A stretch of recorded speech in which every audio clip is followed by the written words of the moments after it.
Shalom and good day all, this is Tehillim29 back again for some DC reviews, and in these DC reviews I'll be covering Detective Comics issue 1097 and also Nightwing issue 126. I'll now get things ready and organised for the first one that I'll be reviewing. So starting off with first things first, and that is the cover for Detective Comics. Does this cover in any way, shape or form connect to something that is happening inside with the story? Not so much, to which I give it a 6.5 out of 10. Now it's time to move into the area of the internal art around the beginning, middle, and of course the end, as we also have a look at what's happening story-wise with the characters. So as the story begins, we meet up with someone by the name of Dr. Barton, as well as these are the people who are connected to the character of Elixir.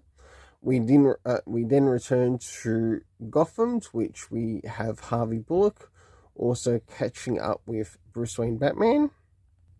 As we start to move towards the middle of the story, we have a bit of a discussion happening between Harvey Bullock as well as Batman, and whilst this is occurring, we are getting flashbacks to other scenes, to sort of like discussions that Bullock has had that might be connecting to this particular story. And last but not least, we do have the return of the Penguin. For the internal art, I give it a 6.5 out of 10. Now it's time to move in relation to the area of the story. Now, considering how far we are issue-wise, was the writer smart enough to give us comic book reference issues? Nah, I think his quality has gone down more and more terrible. So, lazy writers being lazy. Lazy editors being even more lazy.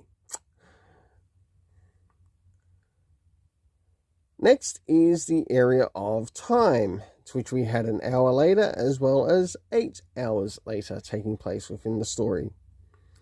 Next was the location, to which we mainly got to see Gotham, and nowhere really outside of Gotham.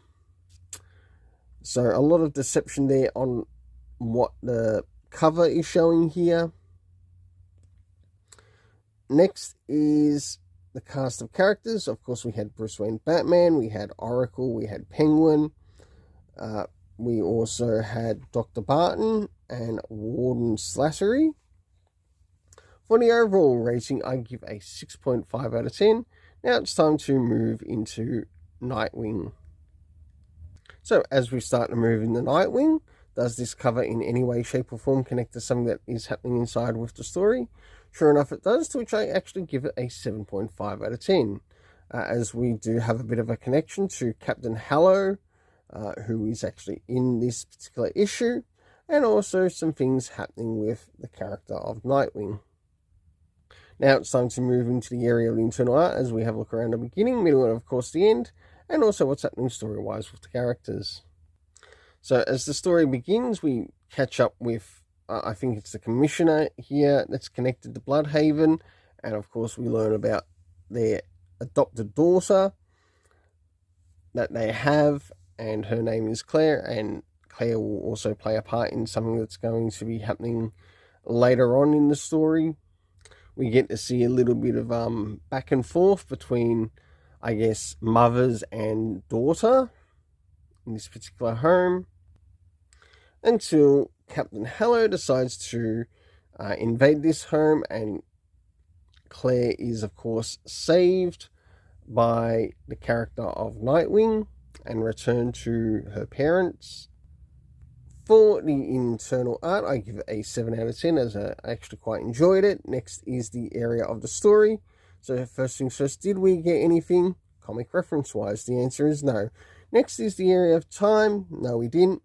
Next is the location. A lot of this is still taking place in Bloodhaven. Last but not least, we have the cast of characters consisting of Claire, Captain Hallow, and also Dick Grayson Nightwing. I couldn't make out the other characters because they weren't really addressed, so the audience knew who they were. But overall, I did quite enjoy the story, to which I gave it a 7 out of 10. Well, until then, let's keep it colourful and have yourself an awesome day.